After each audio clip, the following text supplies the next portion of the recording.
સૌને મૈત્રીપૂર્ણ હૃદય જય ભીમ નમો બુદ્ધાય. આજ રોજ તારીખ 11/6/2025 રોજ કરુણામૂર્તિ બુદ્ધવિહાર મોટા અંકેવાડિયામાં એક મિટિંગનું આયોજન કરવામાં આવેલ છે. જે મિટિંગનું શીર્ષક છે અથવા તો જેના માધ્યમથી આપણે મિટિંગ રાખેલ છે, તો એનો મુદ્દો એ હતો કે બૌદ્ધ સમાજ માટે બૌદ્ધ પૂજાપાઠ અને બૌદ્ધ સંસ્કારનું મહત્વ.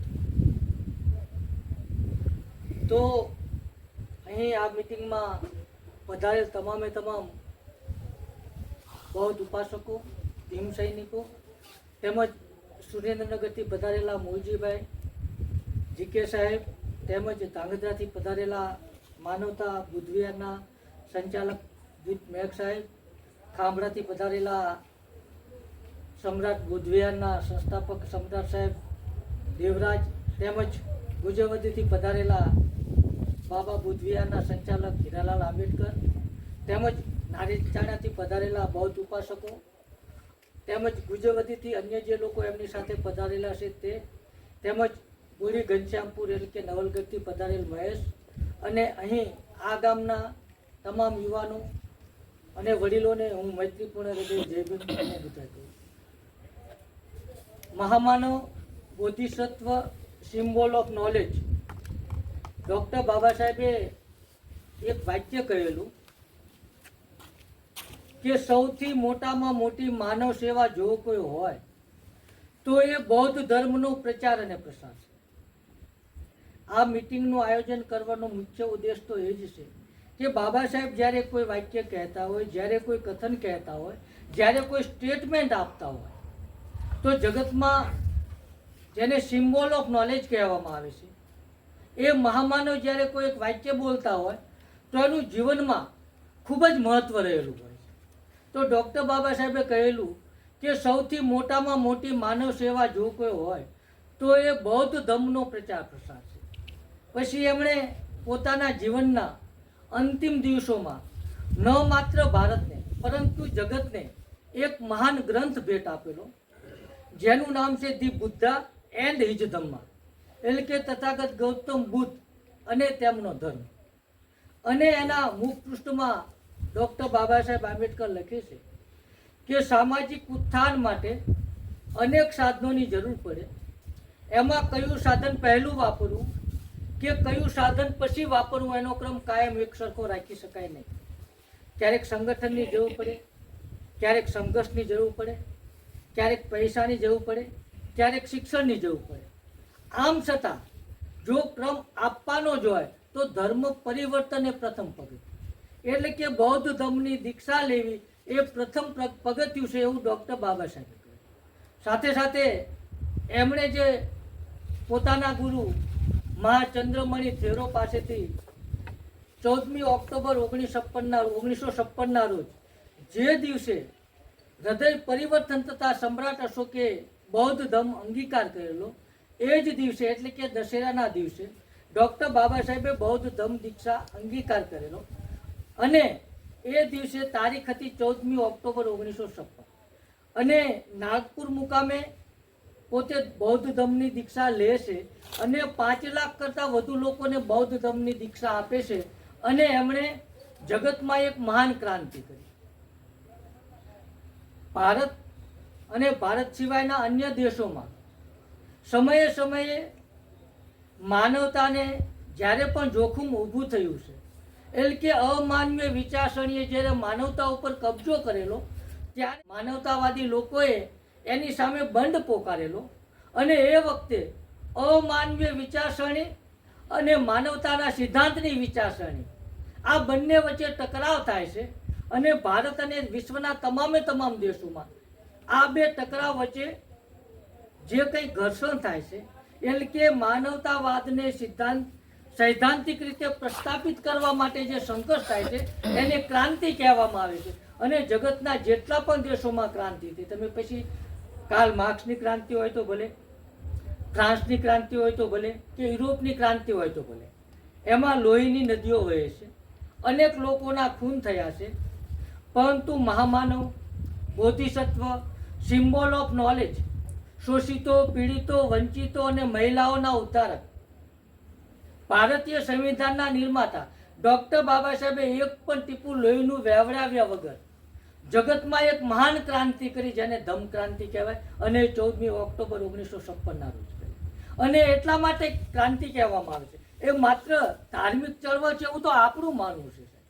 5000 કરતાં વધુ સમયથી જે સમાજ ગુલામ હતો, જે શોષિતો, પીડિતો, વંચિતો, શૂદ્રો, અતિશૂદ્રો અને મહિલાઓ, જે એક વિચારસરણીની, જે એક ધર્મની, જે એક મનુવાદની ગુલામ હતી, એ 5000 વર્ષથી જે ગુલામ સમાજ છે, એ સમાજને એમણે આઝાદ કરી અને એક એવો ધર્મ આપ્યો, જે ધર્મ તમને સ્વતંત્ર રીતે વિચારવાની શક્તિ આપે છે, વૈજ્ઞાનિક અભિગમ આપે છે, તમને સંદેહ કરવાની શક્તિ આપે છે, તક આપે છે. અન્ય ધર્મમાં તમે કોઈ કે કહ્યું એટલે માનવાની વાત છે. બૌદ્ધ ધર્મમાં તમને કોઈ પણની વાત ઉપર સંદેહ કે શંકા કરવાની પૂરી છૂટ છે. એટલે અહીં બે વાતો મુખ્ય કહેવા જેવી છે. જોકે હું તો દરેક જગ્યાએ આ બે વાત કહું જ છું, કારણ કે જે ધર્મમાં હજારો વર્ષોથી ધૂન થાય છે અને એક અને એક શબ્દે કરોડો, અબજો અને ખરબો વખત રજૂ થાય છે, લાઉડ સ્પીકરમાં થાય છે, છતાં એ લોકો કંટાળતા નથી. તો હું શું કામ કંટાળું ભાઈ? હું એ વાત વારંવાર કહેવાનો, મરું ત્યાં સુધી કહેવાનો છું. અને આ મેં હમણાં જે વાત કરી ડૉક્ટર બાબા સાહેબના બે કથનની, એવી રીતે હવે તથાગત ગૌતમ બુદ્ધના બે વાક્યો જે હું દરેક જગ્યાએ કહું છું કે તમે કોઈ વાત એટલા માટે ન સ્વીકારો, પરંપરાથી ચાલી આવી છે. તમે કોઈ વાત એટલા માટે ન સ્વીકારો કે એના ઉપલા સ્તરથી માન્યતા મળેલી છે. તમે કોઈ વાત એટલા માટે ન સ્વીકારો એને સમગ્ર માનવ જગત માને. તમે કોઈ વાત એટલા માટે પણ ન સ્વીકારો તમારો પૂજનીય, તમારો શાસ્તા, તમારો આદર્શ, તમારો ગુરુ કે તમારો વડીલ કહે છે. સાથે સાથે તથાગત ગૌતમ બુદ્ધે પોતાની વાતનું ખંડન કરતા કહ્યું કે તમે કોઈ વાત એટલા માટે પણ ન સ્વીકારો કે તથાગત ગૌતમ બુદ્ધ કહે છે, પરંતુ જ્યારે કોઈ વાત તમને જોવામાં, સાંભળવામાં કે અનુભવવામાં આવે તો આપણે આપણી બુદ્ધિની એરની કસોટી પર એને ચકાસવાની છે. અને એ સત્ય સાબિત થતી હોય તેમજ વ્યક્તિગત પોતાને, પોતાના કુટુંબ પરિવારને અને સમગ્ર માનવ જગતને હિતકારક હોય તો જ માનો. આ વાત તથાગત ગૌતમ બુદ્ધની છે. સાથે સાથે એમણે એમ કહ્યું કે જે વ્યક્તિ તર્ક નથી કરતો તે ધર્મમાં આંધળો છે, તર્ક નથી કરી શકતો તે મૂર્ખ છે, અને જે તર્ક કરવાનું સાહસ પણ નથી કરી શકતો એ ગુલામ છે. અને જે ધર્મમાં આપણો જન્મ થયો એનો મતલબ કે એ ધર્મ એ ગુલામીનો ધર્મ હતો. એટલે ડૉક્ટર બાબા સાહેબે પણ કહેલું જાહેર સભામાં કે જન્મ લેવો એ મારા હાથની વાત નથી. હું જે કુટુંબમાં, જે સમાજમાં, જે પરિવારમાં જન્મો એ હિન્દુ ધર્મ હતો, પણ હું હિન્દુ તરીકે મરીશ નહીં. તો એનો મતલબ એ થાય છે કે જે ધર્મમાં આપણે હતા અથવા તો છીએ કે ભૂતકાળમાં આપણા વડવાઓ હતા, એ ધર્મ એ ગુલામીનો ધર્મ હતો. બાબા સાહેબના આ કથન પછી, તથાગત ગૌતમ બુદ્ધની આ કહેલી વાત પછી, એજ્યુકેટેડ હોવા છતાં, ભણેલા ગણેલા હોવા છતાં આ વાત સાથે હું અને તમે ક્યાં મોટા ભાગનો સમુદાય અને એમાંય ખાસ કરીને ભણેલા ગણેલા સહમત નથી થતા. એટલે ડૉક્ટર બાબા સાહેબના બે પહેલુંની વાત કરવી પડશે. એક તો એમણે દર 1 તારીખે, 1 જાન્યુઆરીએ જે 1818 મહારોએ, જે 500 મહારોએ 28,000 પેશવાઓને હરાવ્યા અથવા તો એમનું કત્લ કર્યું, તો એ વીરોને શ્રદ્ધાંજલિ આપવા માટે, એમને નમન કરવા માટે, એ વીરોને વંદન કરવા માટે ડૉક્ટર બાબા સાહેબ દર વર્ષે ત્યાં જતા. એમાંથી કોઈ ક્લાસ 1-2 અધિકારી નહોતા. એનો મતલબ વંદન કરવા માટે, વીરતા માટે એજ્યુકેટેડ જ હોવું જરૂરી નથી, પરંતુ ડૉક્ટર બાબા સાહેબ ત્યાં જતા હતા કારણ કે બાબા સાહેબને ખબર હતી કે એ તમામે તમામ શૂરવીરો હતા, વીરો હતા, એ જાગૃત હતા. એમને સમાજના દુશ્મનોની ખબર હતી. કોઈની સામે પોતાનો જીવ ગુમાવવા માટે તૈયાર થઈને પણ ક્યારે આવે છે એને સન્માનની કિંમત હશે. અને 500 મહારો એમનામાં સ્વમાન જાગૃત હતું. એટલે ડૉક્ટર બાબા સાહેબ ત્યાં દર 1 તારીખે ત્યાં એમને વંદન કરવા માટે જતા.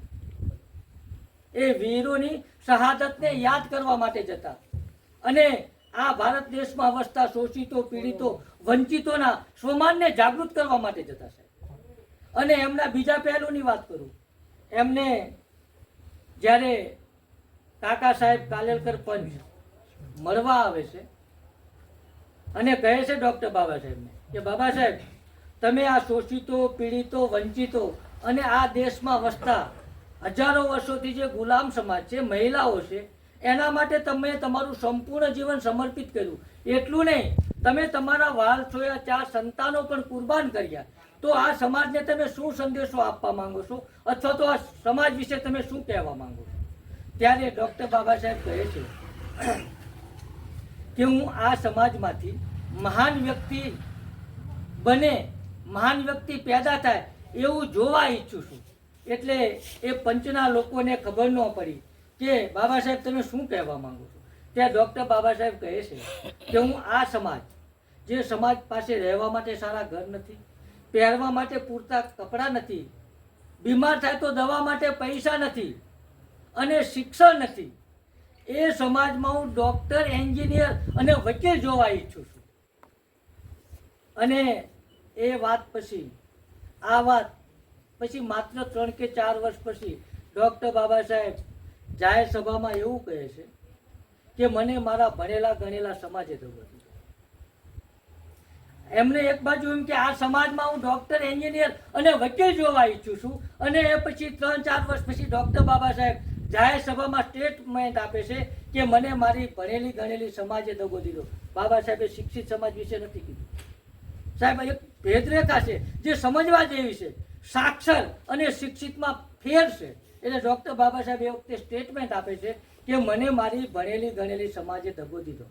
અને એ પછી સાંજે જ્યારે તેઓ ઉદાસ હોય છે, રડતા હોય છે, ત્યારે એમના પીએ એમને સવાલ કરે છે કે બાબા સાહેબ, કાકા સાહેબ કાલેલકર પંચના માણસો આવ્યા ત્યારે તમે એવું કીધું કે આ સમાજમાં હું ડૉક્ટર, એન્જિનિયર અને વકીલ જોવા ઈચ્છું છું, અને તમે અત્યારે આ સ્ટેટમેન્ટ આપું છું, આનું કારણ શું?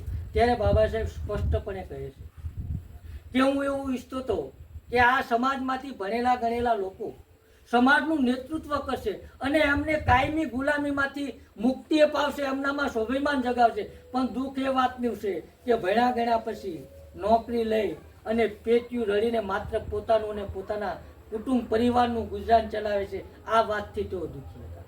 અને એમણે એક કથન પણ કહે છે જે અંગ્રેજે કહેલું હતું. એ અંગ્રેજ વ્યક્તિનું નામ તો હું ભૂલી ગયો, પણ મહાન વિચારક હતો. એણે કહેલું કે શિક્ષણ થકી વ્યક્તિ જાગૃત બને છે, સ્વાભિમાન પણ કેળવે છે, પણ એ વધુ પડતો સ્વાર્થી પણ બને છે.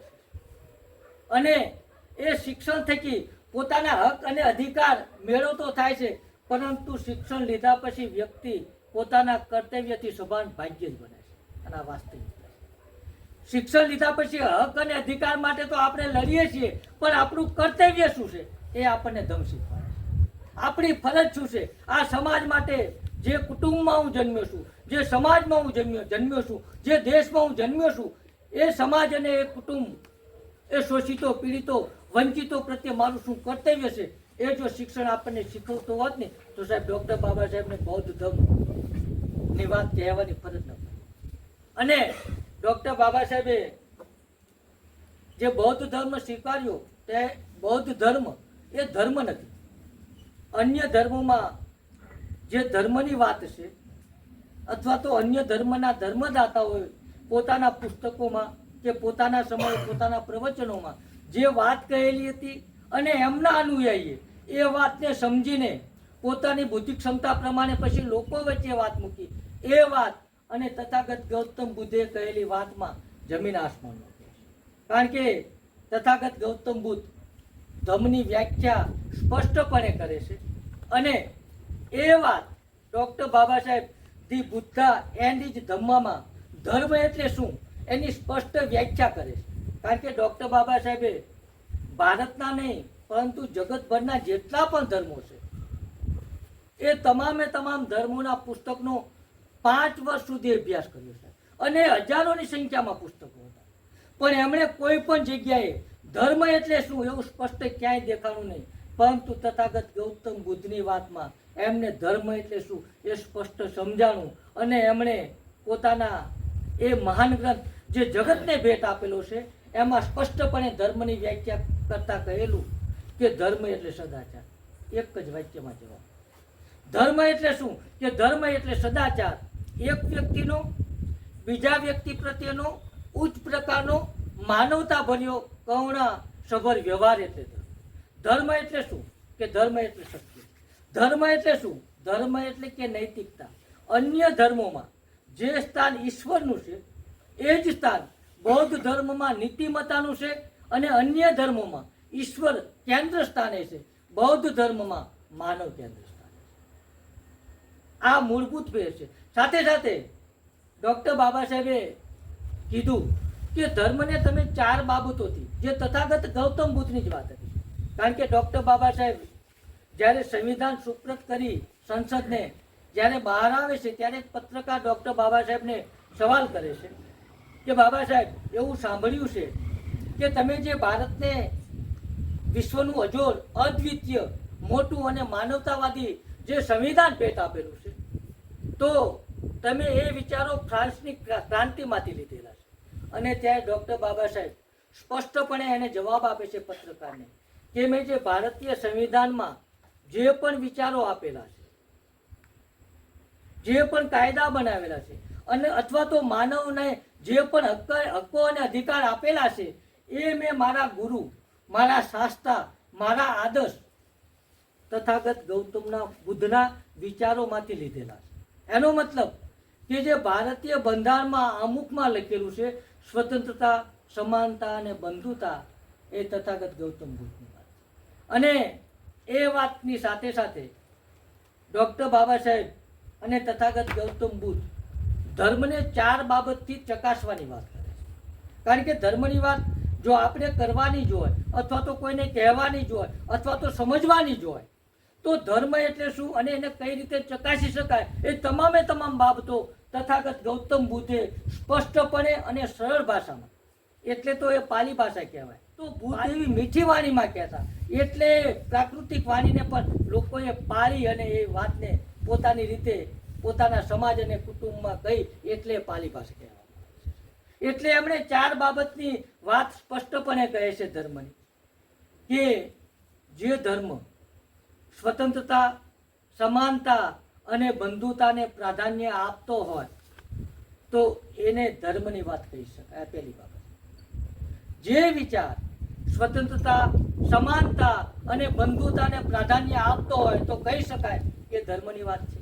પછી એમણે બીજી વાત કરી કે જે વિચાર તર્કસંગતતા અને વૈજ્ઞાનિક અભિગમને પ્રાધાન્ય આપતો હોય, તો જે ધર્મમાં આપણે હતા એમાં તર્ક કરવાની છૂટ હતી કે ના, સાત બાપ દાદાએ કર્યું આપણે કરવું જ રહ્યું, સવાલ નહીં, તર્ક નહીં.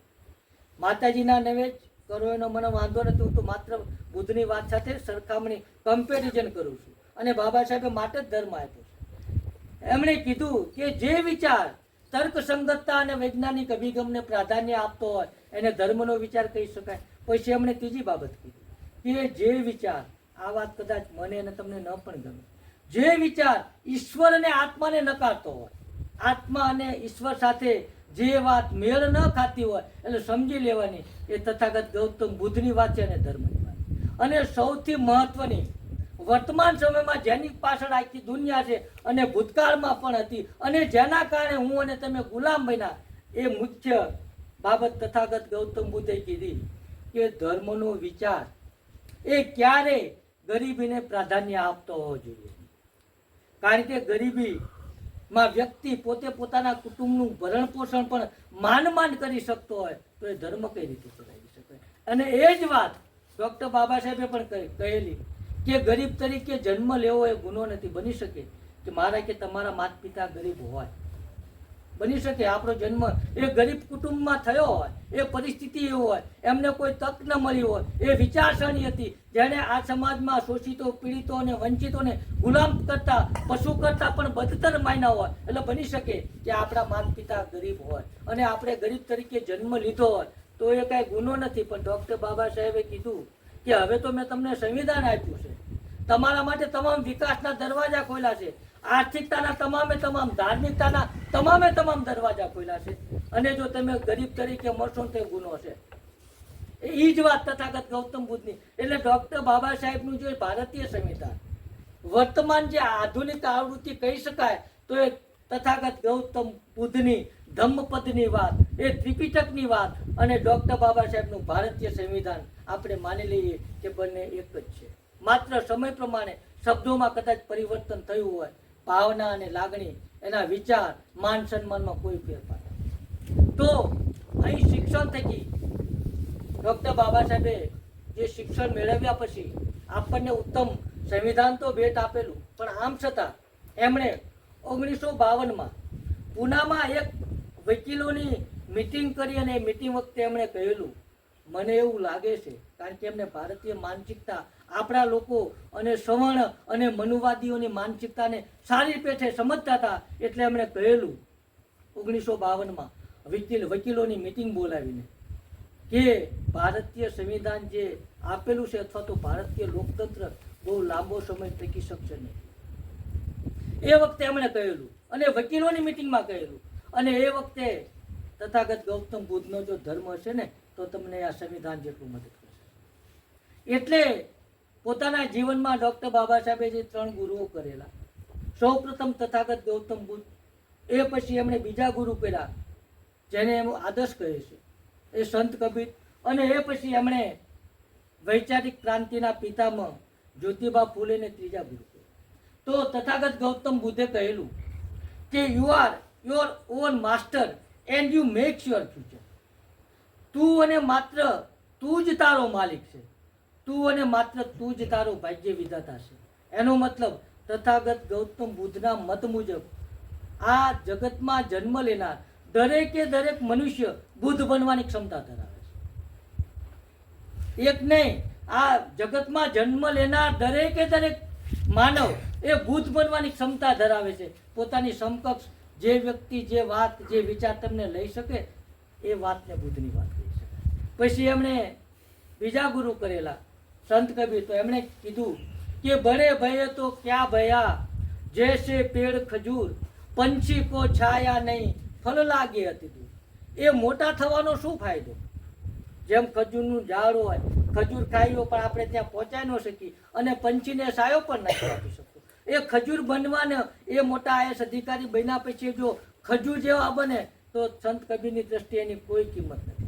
અને પછી એમણે જે ત્રીજા ગુરુ કરેલા વૈચારિક ક્રાંતિના પિતામહ જ્યોતિબા ફૂલે, તો એમણે કહેલું કે આપણી અધોગતિનું મૂળ આપણામાં વ્યાપકપણે રહેલી ઘોર અજ્ઞાનતાના કારણે. આપણી અધોગતિનું મૂળ કારણ એ આપણામાં વ્યાપકપણે રહેલી ઘોર અજ્ઞાનતાના કારણે છે. અને એ અજ્ઞાનતાનું મૂળ કારણ હતું કે આપણને હજારો વર્ષોથી શિક્ષણથી વંચિત કરેલા.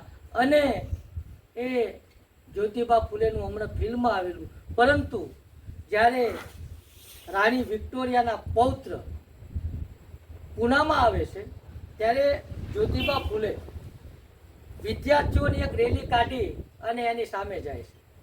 અને એ વખતે એમણે એક સ્લોગન, એક વાક્ય લખેલું હતું સૂત્રોમાં કે ટેલ ધ ગ્રાન્ડમાં. એના પૌત્રને કહે એ પોતાના વાક્યોમાં કે ટેલ ધ ગ્રાન્ડમાં we are happy nation but 90 crore without education. એટલે કે તું તારી દાદીને જઈને કહેજે, એ બ્રિટિશ પ્રિન્સ ડ્યુક્સ કનોટ એનું નામ હતું, એને એ પોતાના એ વાક્યમાં એ પોતાના વિદ્યાર્થીઓના રેલીમાં એ કહે છે કે તું તારી દાદીમાને જઈને કહેજે કે અમે ખૂબ જ સુખી રાષ્ટ્ર છીએ, પરંતુ અહીં 19 કરોડ લોકો શિક્ષણથી વંચિત છે. તો એ 19 કરોડમાં મારા અને તમારા માતા પિતાને વળવાઓ જતા છે. તો આપણી પાસે જ્ઞાન ક્યાંથી હોય? તો એ જ્ઞાનથી વંચિત રહેવાના કારણે ભૂતકાળમાં જે ધર્મ આપણી ઉપર માનસિક રીતે લાદી દેવામાં આવેલો હતો, એટલે કે કહી શકાય કે એ ધર્મ નહોતો, પરંતુ સવર્ણ સમાજની મનુવાદને, એ હિન્દુ ધર્મના તમે વ્યવસ્થિત કાયમી ધોરણે ગુલામ બનો અને કોઈ પણ અપેક્ષા વગર એમની સેવા કરવાની જે વિચારસરણી તમારા માનસને દિલ દિમાગ ઉપર જે થોપી દેવામાં આવી હતી ને, એ વાત એટલે ધર્મ. અને એટલે એ વાતને સંગ્રહિત કરતું પુસ્તક મનુસ્મૃતિ ડૉક્ટર બાબા સાહેબે લખ્યું.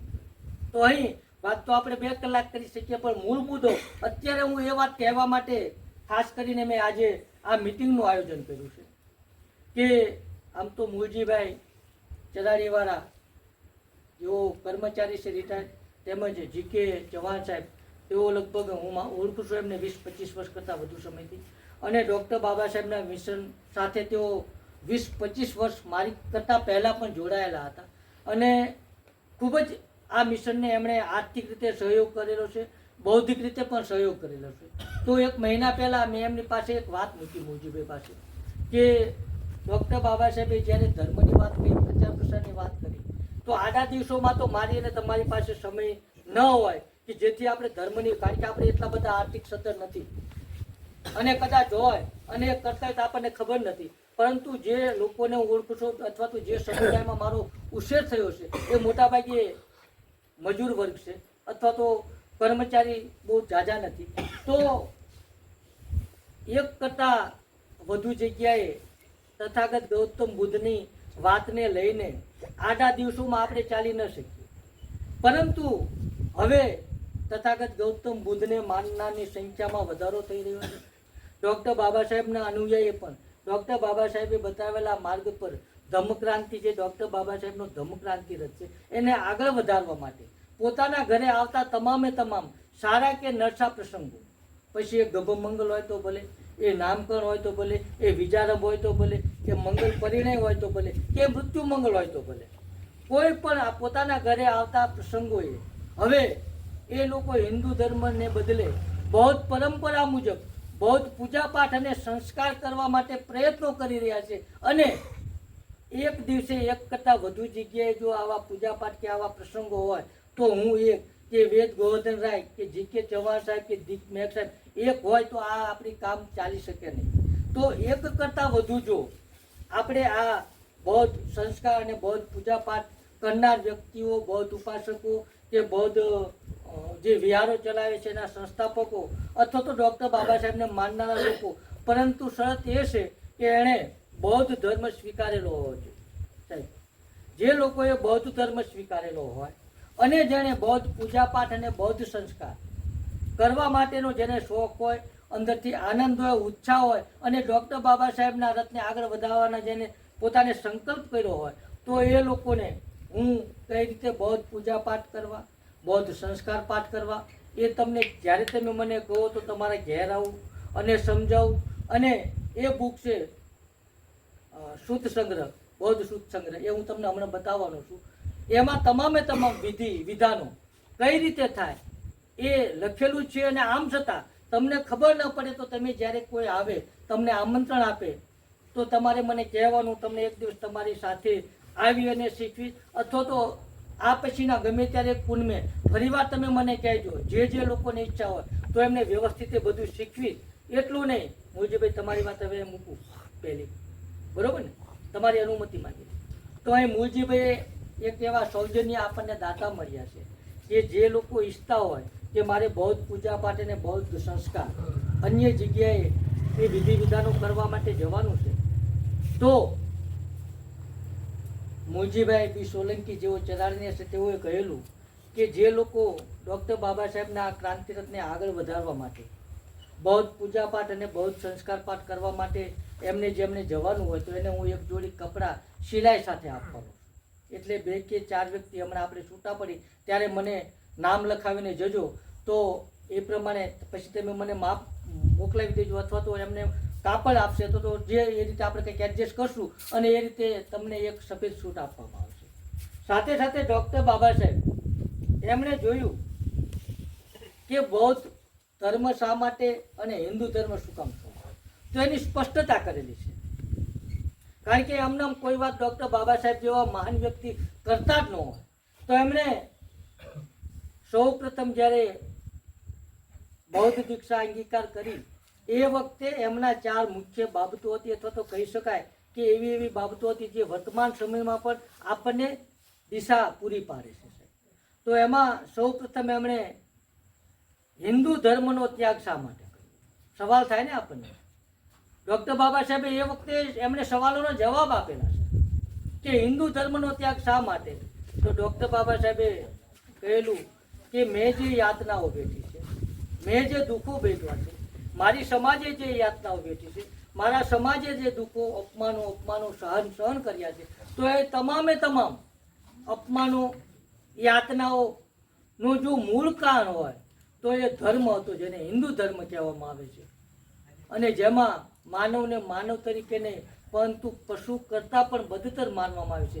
માટે મેં હિન્દુ ધર્મ ત્યાગ કર્યો. પછી અન્ય ધર્મ જ નહીં અને બૌદ્ધ ધર્મ જ ક્યાં. બીજો સવાલ થાય છે ને કે ડૉક્ટર બાબા સાહેબે હિન્દુ ધર્મ છોડ્યો તો અન્ય ઘણા બધા ધર્મો હતા. શીખ ધર્મના લોકોએ તો કીધું કે બાબા સાહેબ આવો માટુંગામાં તમારા નામની યુનિવર્સિટી બનાવી અને સોનાના રથમાં તમારું સ્વાગત કરીને ત્યાં લઈ જાય. પણ ડૉક્ટર બાબા સાહેબે શીખ ધર્મને પણ ના પાડી. હૈદરાબાદના નિજામે જે વખતે આઈએસ એટલે કે કલેક્ટરનો પગાર 40 રૂપિયા હતો, એ વખતે 750 કરોડ રૂપિયાની ઓફર નિજામે, હૈદરાબાદના નિજામે ડૉક્ટર બાબા. આમ છતાં કલેક્ટરનો પગાર 40 રૂપિયા હતો, એ વખતે ડૉક્ટર બાબા સાહેબને 750 કરોડની ઓફર હૈદરાબાદનો નિજામ કરતો હોય મુસ્લિમ ધર્મ અંગીકાર કરવા છતાં, આમ છતાં ડૉક્ટર બાબા સાહેબે મુસ્લિમ ધર્મ પણ અંગીકાર ન કર્યો. ક્રિશ્ચિયન ધર્મના લોકો પણ આવેલા, પાદરીઓ, એમણે પણ ખૂબ સમજાવ્યા, છતાં ડૉક્ટર બાબા સાહેબે કોઈ પણ ધર્મ સ્વીકારવાને બદલે બૌદ્ધ ધર્મ જ શા માટે પસંદ કર્યો.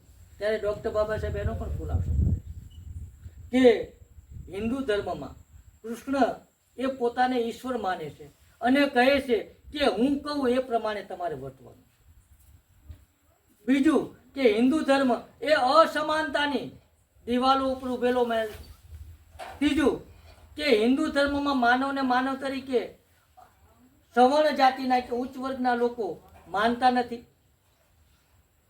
તો મુસ્લિમ ધર્મમાં પણ મોહમ્મદ પૈગંબર પણ કહે છે કે હું ઈશ્વરનો દૂત છું, અને ઈસુ એ પણ એવું કહે છે કે હું પ્રભુ પુત્ર છું અને મારી વાત તમારે માનવી રહી. જે તથાગત ગૌતમ બુદ્ધે જ કહેલું કે હું માનવ તરીકે જન્મો હતો, મને અમુક જે જ્ઞાન પ્રાપ્ત થયું હતું એ મેં તમારી સમક્ષ રજૂ કર્યું. એમણે કહેલું કે હું ઘનઘોર જંગલમાં ઊભેલો છું, એક ઝાડ નીચે ઊભેલો છું, એક ઝાડની મેં ડાળખી પકડી છે અને અમુક પાંદડા જ મારી મુઠ્ઠીમાં આવેલા છે. એટલે કે જગત આખું આ ઘનઘોર જંગલની જેમ અંધકારથી ભરેલું છે. અમુક જે મુઠ્ઠીમાં આવેલા પાંદડા જેટલું જ મેં સત્ય ઉલેચ્યું છે. હજુ તો તમે આવી અને આ સત્યને ઉલેચો અને સત્યનો પ્રકાશ કરો. એટલે મેં હમણાં જે વાત કરી કે તથાગત ગૌતમ બુદ્ધનો જે ધર્મ સ્વતંત્રતા, સમાનતા, માનવતા, બંધુતા, મૈત્રી, કરુણા, મુદિતા, ઉપેક્ષા, તર્કસંગતતા, વૈજ્ઞાનિક અભિગમની સાથે સાથે જે ન્યાય આપે છે, એટલે ડૉક્ટર બાબા સાહેબે બૌદ્ધ ધર્મ સ્વીકાર્યો. પછી એમણે ત્રીજો સવાલ થાય છે કે ડૉક્ટર બાબા સાહેબ ધર્મ વગર કેમ ન રહ્યા. ડૉક્ટર બાબા સાહેબ, કારણ કે જગતમાં ઘણા બધા લોકો ધર્મ વગર રહે છે અને ઘણા બધા મહાન વિચારકો પણ થયા કે જેણે કોઈથી ધર્મ નથી પાડ્યો. પરંતુ હમણાં એક અગાઉના વક્તા દીપમેક સાહેબે ખૂબ જ વાત બુદ્ધની કરી સરસ, પણ એમણે જે વાત કરી કે ડૉક્ટર બાબા સાહેબ રાજકીય પુરુષ હતા, વાત 100% સહમત છે. ડૉક્ટર બાબા સાહેબ માત્ર રાજકીય પુરુષ નહોતા. ડૉક્ટર બાબા સાહેબને કાં આપણે દલિતોના મસીહા કહીએ છીએ કે રાજકીય નેતા કહીએ છીએ, પરંતુ ડૉક્ટર બાબા સાહેબ એ અર્થદ્રષ્ટા હતા, મહાન અર્થ.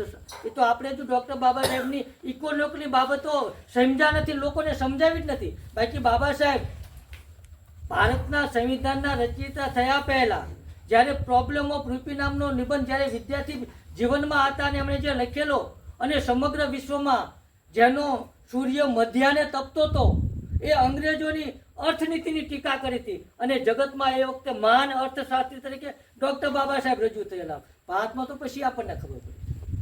અને બાબા સાહેબના પ્રોબ્લેમ ઓફ રૂપી એ લેખ વિશ્વના તમામે તમામ દિગ્ગજ જેને કહી શકાય મહાન વ્યક્તિઓએ પોતાના પત્રકારોમાં, પોતાના સામયિકોમાં, પોતાના વર્તમાન પત્રોમાં છાપી અને ડૉક્ટર બાબા સાહેબ મહાન અર્થશાસ્ત્રી થયા છે.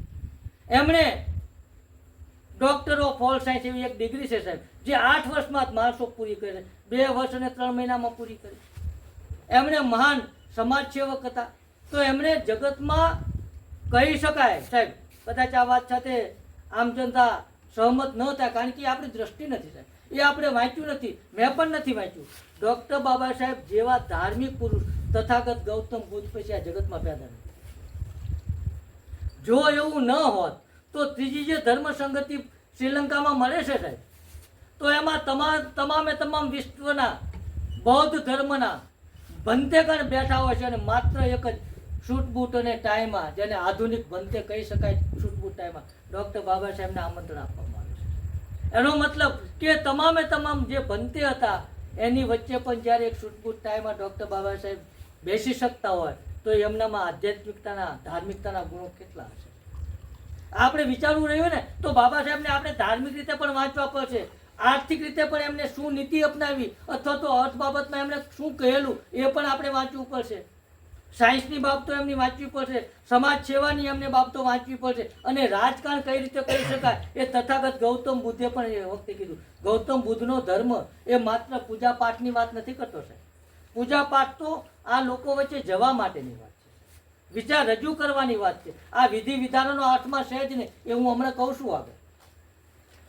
અન્ય ધર્મો અને ડૉક્ટર બાબા સાહેબ બૌદ્ધ ધર્મ પછી એમની જે વાત હતી કે ડૉક્ટર બાબા સાહેબ ધર્મ વગર કેમ ન રહી શક્યા, ત્યારે બાબા સાહેબ એનો પણ જવાબ આપે છે કે ધર્મ વગર પણ વ્યક્તિ રહી શકે છે, પરંતુ મેં ભારત અને જગતના ઘણા બધા દેશોમાં જોયું કે લોકો ધર્મ વગર રહી નથી શકતા. એમાંય ખાસ કરીને ભારતનું માનસ, જ્યારે બાળક આપણા ઘરે નવજાત બાળક જન્મે છે એ પોતે બાળક છે એવું એને ખબર પડે છે, અથવા તો પોતે માણસ તરીકે જન્મ્યો છું એને જ્ઞાન થયા પહેલા એના માતા પિતા દ્વારા, એના કાકા કુટુંબ દ્વારા, એના સમાજ દ્વારા, એના આડોશ પાડોશ દ્વારા અને આ માહોલ દ્વારા એના મગજમાં ધર્મ નામનું બી વાવવામાં આવે છે. અને જ્યારે યુવાન બને છે ત્યારે એ બી મોટું વટવૃક્ષ બને છે. એટલે ડૉક્ટર બાબા સાહેબ કહે વટવૃક્ષ કાપવું ધોયેલું હોય છે તો વ્યક્તિ ધર્મ વગર રહી નથી શકતો, તો ધર્મ કેવો હોવો જોઈએ માટે એમણે કહ્યું. અને એમણે ચોથી બાબત કરી, લોકો કરે ને સવાલો છે કે કાર્લ માર્ક્સ અને બૌદ્ધમાં તમે બુદ્ધને શા માટે કહો? કારણ કે વિચારકો તો કાંઈ આપણે નથી વાંચતા, જગતમાં વાંચનાર વ્યક્તિ છે, સમજદાર વ્યક્તિ છે, મહાન જ્ઞાની પુરુષો છે, અને ડૉક્ટર બાબા સાહેબને સવાલ તો કરતા જ હશે ને. તો એ વખતે એમણે કીધું કે તમે કાર્લ માર્ક્સને બદલે તથાગત ગૌતમ બુદ્ધના વિચારને, કારણ કે કાર્લ માર્ક્સ પણ એ વખતે ક્રાંતિ કરેલી અને એને પણ શોષણ સામે, જે લોકો અત્યાચાર કરતો, શોષિત વર્ગ, એના માટે એમણે આંદોલનો ચલાવેલા અને જગતમાં એક આખી ક્રાંતિની શરૂઆત કરેલી, જેને કાર્લ માર્ક્સની ક્રાંતિ કહેવાય.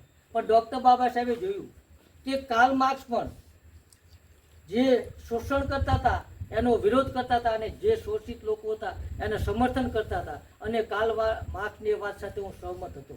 ડૉક્ટર બાબા સાહેબ કહે છે કે હું કાર્લ માર્ક્સ સાથે હું સહમત હતો, પરંતુ અમુક હદ સુધી.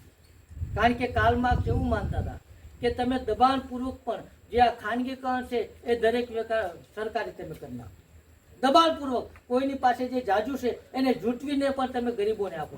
ડૉક્ટર બાબા સાહેબ આ વાત સાથે સહમત. ડૉક્ટર બાબા સાહેબ કહેતા હતા કે ભારતની તમામે તમામ વસ્તુ સરકારી સંપત્તિ હોય જોઈએ, તમામનો હક હોવો જોઈએ, પરંતુ એ જૂટવીને લેવાનો કોઈ મતલબ નથી. માન લો કે આજે કોઈ વ્યક્તિ કોઈની પાસે જૂટવી લે છે અને કાલ એ વ્યક્તિ શક્તિશાળી બને તો આ પણ જૂટવે ને. તો એક એવો વિચાર આપો, એક એવો માનવતાવાદી સિદ્ધાંત આપો, એક એવો કરુણાનો વિચાર આપો જે પોતે ઈચ્છે કે મારી પાસે આટલું છે અને આ ગરીબ વર્ગ છે, આ નાનો માણસ છે, તો મારામાંથી પણ તમે આપો. અને જો કદાચ એ ન મને તો એવો કાયદો બનાવો જેને એને આપવા માટે મજબૂર. તો આ કાર્લ માર્ક્સની વાત સાથે ડૉક્ટર બાબા સાહેબ સહમત નહોતા. તો અહીં તથાગત ગૌતમ બુદ્ધના બુદ્ધરૂપની સામે મીણબત્તી પેટાવી, ડૉક્ટર બાબા સાહેબને ફુલાર કરવા, પુષ્પ અર્પણ કરવા કે અગરબત્તી કરવી, તો ઘણા બધા લોકો એવું કહે છે કે તથાગત ગૌતમ બુદ્ધ મૂર્તિ પૂજાના વિરોધી હતા. કદાચ આ વાત સાચી હોય કે ન હોય, પણ મેં ક્યાંય વાંચ્યું નથી. કારણ કે ડૉક્ટર બાબા સાહેબ અને તથાગત ગૌતમ બુદ્ધ એ મહાન વૈજ્ઞાનિક હતા, અને મનોવૈજ્ઞાનિક એના કરતાં પણ વધુ હતા. અને મનોવૈજ્ઞાનિક મુજબ જે વસ્તુ તમે બનવા માંગતા હોય, એ તમારી નજર સમક્ષ રાખવા માંગતા હોય, તો અહીં આપણા આદર્શ છે, જેણે પોતાનું સંપૂર્ણ જીવન આ જગત માટે સમર્પિત કરેલું છે, અને જેના અનેક ઉપકારો આપણી ઉપર હોય, તો એ આદર્શને નમસ્કાર કરવા એ શું ગુનો છે? એ અર્થમાં વંદન છે. એમણે આપણા આદર્શ છે, અને આદર્શ તરીકે એમણે પોતાનું સંપૂર્ણ જીવન આ જગત માટે એના દુઃખ દર્દ દૂર કરવા માટે વ્યતીત કર્યું, તો આદર્શ તરીકે એમના આપણી ઉપર અનેક ઉપકારો છે એ ઋણ અદા કરવા માટે આપણે એને વંદન કરીએ છીએ અને અમે પણ આવા બનવા ઈચ્છીએ છીએ. માટે આ મૂર્તિ છે. આ મૂર્તિને પગે લાગવાથી આપણો ઉદ્ધાર થાય એવું નથી. આ મૂર્તિ પાસે કે માતાજી ભગવાનની મૂર્તિ પાસે નાળિયેર વધેરો માંડવો કરો અને દીકરા દે કે નોકરી આપે, એ અર્થમાં તથાગત ગૌતમ બુદ્ધની મૂર્તિ સામે વંદનની વાત જ નથી.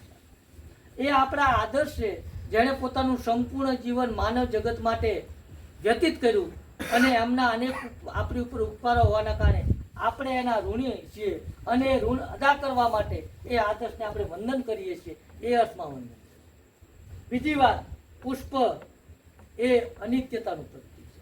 જેમ પુષ્પ ખીલે છે, પોતાની સુવાસ ફેલાવે છે અને અંતે કરમાઈ જાય છે, માનવ જગતનું પણ એવું છે. આપણે જન્મ લઈએ છીએ, મોટા થઈએ છીએ, અંતે આપણે પણ આ જગત છોડીને એક દિવસ ચાલ્યા જવાનું છે. તો પુષ્પ પોતાની સુવાસ ખીલી અને જેમ ફેલાવે છે, આપણા સદગુણોની સુવાસ આપણે ફેલાવી પ્રતિક, નહીં તો આપણે જવાના છીએ નક્કી છે. મીણબત્તી પેટાવવાનો મતલબ પણ એ જ છે કે મીણબત્તી પેટાવવાથી, મીણબત્તી પ્રગટાવવાથી જેમ અંધકાર દૂર થાય, આપણા જીવનમાં પણ જો જ્ઞાનનો દીપક પ્રગટાવશું તો આપણા જીવનનો પણ અંધકાર દૂર થશે. આમાં ક્યાં વિધિ આવી મને વાત કરી? તો પ્રતિકો પણ આપણે કોઈની સમક્ષ રજૂ કરવા, એને જો કોઈ વ્યક્તિ બુદ્ધિજીવી ડૉક્ટર બાબા સાહેબને વાંચનારો નાસ્તિક કહેતો હોય અથવા તો કે ઓલીએ વિધિ અને આ વિધિ, તો આપણે એમને શું કહેવાય? એ આ બાબા સાહેબને ચેલેન્જ છે, આપણને નથી. કારણ કે બાબા સાહેબે એમના માટે તમામ કરી આપે છે. જો બાબા સાહેબ નો ડાઉટ તમે તર્ક કરી શકો, પણ એ તર્ક કરવા માટે પણ એક શરતો છે. તર્ક, કુતર્ક અને વિતર્ક. તર્ક એ વ્યક્તિ કરી શકે જેની પાસે વાંચન હોય, જેની પાસે ક્ષમતા હોય કે સામેના વ્યક્તિ જેટલું પોતે લેવલ કરે. તર્ક કરવો એટલે સહેલી વાત નથી, બરોબર? તો ડૉક્ટર બાબા સાહેબે જ્યારે આપણને કહેતા હોય કે મીણબત્તી પેટાવવાથી અંધકાર દૂર થાય, આપણે આપણા જ્ઞાનનો દીપક, તો મીણબત્તી પ્રજ્ઞાનું પ્રતીક છે. પછી અગરબત્તી સળગાવી, અગરબત્તી સળગાવવાથી જે દિશામાં પવન હોય એ દિશામાં એની સુવાસ થાય. તો આપણે પણ આપણી જાત સમાજ માટે ઘસીશું તો એની સુવાસ પણ જશે. એ શીલનું પ્રતીક છે. આ બધી વસ્તુ માત્ર પ્રતીકોના સ્વરૂપમાં છે. તો અહીં માત્ર હું હવે વાત નથી કહેતો, પરંતુ ડૉક્ટર બાબા સાહેબની એ લખેલી વાત હવે તમને કહેવામાં. ઘણી વખત શંકા જઈને કહે કે આ તો ઘણી વખત મને સવાલો સાહેબ કરે છે કે ભાઈ ઓલીએ વિધિ, આ વિધિ, તમે ફેરફાર શું કર્યો? 100 લગભગ 90% આ લોકો સવાલ કરે છે અને એમાં ભરોસા કરે. એ તેમ કે બાબા સાહેબની વાત પણ ભણેલા ગણેલા કરે છે. તો ડૉક્ટર બાબા સાહેબની વાત જે એમણે આપણને 2 પુસ્તકો આપેલા, કારણ કે તો એમનું હું પાણી પીધા પછી આ વાત કરું તો ચાલશે? અહીં મને પાણી આપજો. કારણ કે એમણે હું પત્ર પણ ડૉક્ટર બાબા સાહેબે વિધિ વિધાનો માટે પત્ર લખેલું છે. એટલે કોઈને શંકા જતી હોય તો આ બુક વાંચી લે. પાણી આપજો, મને પાણી આપજો, બરાબર? અને બીજું કે એમણે બુકની પ્રસ્તાવનામાં શું લખ્યું એ તમે વાંચો, એટલે તમને સ્પષ્ટતા થઈ જાય કે અમે આ બોલીએ છીએ એ અમારા વિચારો છે, ખરેખરમાં બાબા સાહેબે કીધું અને અમે આ કરી રહ્યા છીએ. તો ડૉક્ટર બાબા સાહેબે અલગ અલગ 2 પુસ્તકો, એક બૌદ્ધ પૂજા પાઠ અને બૌદ્ધ સંસ્કાર પાઠ. આપણા ઘરે નિત્યક્રમમાં બૌદ્ધ પૂજા પાઠનો ઉપયોગ કરવાથી ઘણા બધા ફાયદા થતા હશે. બહુ લાંબો વિષય છે, શીખેલો વિષય છે, પરંતુ ડૉક્ટર બાબા સાહેબ જ્યારે આપણને કહેતા હોય અને 2 બુકો આપતા હોય, એક બૌદ્ધ પૂજા પાઠ અને બૌદ્ધ સંસ્કાર, અને બંને બુકમાંથી બ્રહ્મચારી આનંદ સાહિત્ય એનો અનુવાદ કર્યો છે અને એ આપની સમક્ષ હું રજૂ કરું છું. તો સૌ પ્રથમ ડૉક્ટર બાબા સાહેબનો પત્ર છે, જે અંગ્રેજીમાં છે પરંતુ એનું ગુજરાતી પણ અનુવાદ છે, જો આપની સમક્ષ વાંચી સંભળાય. ડૉક્ટર બાબા સાહેબને પણ ઘણી વખત લોકો સવાલ કરતા હતા કે ભાઈ વિધિ વિધાનો હોવા જોઈએ કે નહીં, હોય તો કેવા હોવા જોઈએ? એટલે બાબા સાહેબ એ વ્યક્તિને પત્ર દ્વારા જવાબ આપે છે. હું તમારી સમક્ષ વાંચી સંભળાવું. બૌદ્ધ વિવાહ સંસ્કાર સંપન્ન કરવા વિધિ બાબતે માર્ગદર્શન આપતો આયુષ્યમાન કરડકને લખેલ પૂજ્ય બાબા સાહેબનો પત્ર. Doctor B.R. Ambedkar, MA, PhD, DSc, LLD, literature, barrister at law, member council of states, service, Alipur road, civil line, નવી દિલ્હી, તારીખ 4 ડિસેમ્બર 1956. આ ડૉક્ટર બાબા સાહેબે 1956 4 ડિસેમ્બરે એમને આ અગાઉ એક આયુષ્યમાન કરડક નામના એક વ્યક્તિએ એમને પત્ર લખેલો, જેનો જવાબ ડૉક્ટર બાબા સાહેબ આપે છે. એ હું તમને વાંચી સંભળાવું છું. અને એમણે આ 4 ડિસેમ્બરે લખેલો છે 1970. પ્રિય આયુષ્યમાન કાર્ડ, તમારા 12મી નવેમ્બર 1956ના પત્રના સંદર્ભમાં આ પત્ર છે. બૌદ્ધોમાં વિવાહ સંસ્કાર સરળ હોય છે. ત્યાં ન કોઈ આહુતિ કે ન કોઈ સપ્તપદી હોય. સંસ્કારનું અર્થ એ છે કે સમારોહના કેન્દ્રમાં માટીનું નવું બનાવેલું માટલું એટલે કે કળશ, બાજટ એટલે કે સ્ટૂલ ઉપર નવું વધુ તથા વરરાજા વચ્ચે મૂકવું અને તેને પાણીથી પૂરેપૂરું ભરી દઉં. વર અને વધુએ કળશની બંને બાજુએ ઊભા રહેવું. આ ઉપરાંત પાણીના કળશમાં ફરી સૂતરનો દોરો મૂકવો. ત્યારબાદ સંસ્કાર વિધિમાં જોડાયેલા દરેકે તેમના હાથમાં દોરાનો શેડો પકડવો. હાજરમાંથી કોઈએ ત્રિશણ પંચીલ આપવા જોઈએ. તેમજ મહામંગળ સૂક્તનું પઠન કરવું જોઈએ. કન્યા બંનેએ વિવાહ સંસ્કારમાં સફેદ વસ્ત્રો પહેરવા જોઈએ. Bhavdip doctor B.R. આંબેડકર. આ બાબા સાહેબની વાત છે. અમે તો કંઈ કહેતા નથી, છતાં ભણેલા ગણેલા આ વાત કરતા હતા શું કામ કરે? તો આ વાત બાબા સાહેબને ચેલેન્જ છે, બરોબર. અને આ સાથે સાથે એમણે જે પ્રસ્તાવના લખેલી છે એ પ્રસ્તાવના પણ આપની સમક્ષ વાંચી છે. પૂજ્ય બાબા સાહેબ દ્વારા લિખિત પ્રસ્તાવના. બૌદ્ધ ધર્મના પ્રચાર પ્રસાર માટે લોકોમાં જ્યારથી આતુરતા ઉત્પન્ન થઈ છે ત્યારથી બૌદ્ધ ધર્મ એટલે શું, કે તેનું સાહિત્ય શું છે, તે ક્યાં મળે છે, આ બાબતે ભારતના લોકોમાં ખૂબ જ મોટી કુતૂહલતા જોવા મળે છે. અમુક વર્ગ કુતૂહલતાની મર્યાદા ઓળંગીને પણ જતો દેખાય છે. તેઓમાં બૌદ્ધ ધર્મના સાહિત્ય કરતાં બૌદ્ધ ધર્મમાં પૂજાપાઠ કેવા હોય છે તે જાણવા માટે એક પ્રકારે લગન લાગી છે. અમને બૌદ્ધ ધર્મના પૂજાપાઠ કેવા હોય છે એ સંબંધી કંઈ સાહિત્ય આપો, આવો સતત આગ્રહ કરી રહ્યા છે. મારી શારીરિક નાદુરસ્તીના કારણે તેઓની જિજ્ઞાસા પૂરી કરવા મને અત્યાર સુધી શક્ય બન્યું નથી. બૌદ્ધ ધર્મના તત્વજ્ઞાન કરતાં બૌદ્ધ ધર્મમાંના પૂજાપાઠનો આ દેશમાંથી સંપૂર્ણ નાશ થઈ ગયો છે. આ કારણસર આ પ્રશ્ન સંબંધી બૌદ્ધ ધર્મમાંથી પૂજા પદ્ધતિ અને તે સંબંધિત ગાથાઓ ક્યાંય ઉપલબ્ધ નથી. ફક્ત જે દેશોમાં બૌદ્ધ ધર્મ આજે પ્રચલિત છે ત્યાં જ મળી શકે છે. ઈસવીસન 1950માં હું શ્રીલંકાની ધમ્મયાત્રાએ ગયો હતો ત્યારે એ સમયે આ વિષય પર ધ્યાન આપી આ ગાથાઓ સંગ્રહિત કરી છે. મારા મિત્ર આયુષ્યમાન ગુણતિલકેના મુખ્ય ગવડાવી તેની ગ્રામોફોન રેકોર્ડ બનાવી ભારત પરત આવ્યા બાદ અમુક ભિક્ષુની મદદથી આ ગાથાઓમાં ઉમેરો કર્યો. હવે મહદઅંશે દરેક ગાથાઓ આ પુસ્તકમાં સંગ્રહિત થઈ છે એવું કહેવામાં વાંધો નથી. અહીંયા ગાથાઓ સમજવામાં સુલભ રહે તે હેતુથી પાલી ગાથાઓનું ભાષાંતર એક બાજુએ મૂક્યું છે. આ પુસ્તક ભારતીય બૌદ્ધજન સમિતિ તેના દ્વારા પ્રકાશિત થઈ રહ્યું છે. આ પુસ્તકનો મારો સર્વ હક તે સમિતિને આપે છે. જે કોઈ આનું કોઈ પણ પ્રકારે ઉલ્લંઘન કરશે તેના પર કાયદા અનુસાર કાર્યવાહી કરવામાં આવશે એવો ઇશારો આપવાની જરૂરિયાત જણાય છે. કારણ કે આ દેશમાં એવા લુચ્ચા લોકો છે કે તે કાના માત્ર બદલાવીને અન્યનું પુસ્તક પોતાનું જ કરી પ્રસિદ્ધ કરે છે. આ પુસ્તક પછી બૌદ્ધ સંસ્કાર પાઠ આ શીર્ષક હેઠળ બીજું પુસ્તક પ્રસિદ્ધ કરવામાં આવશે.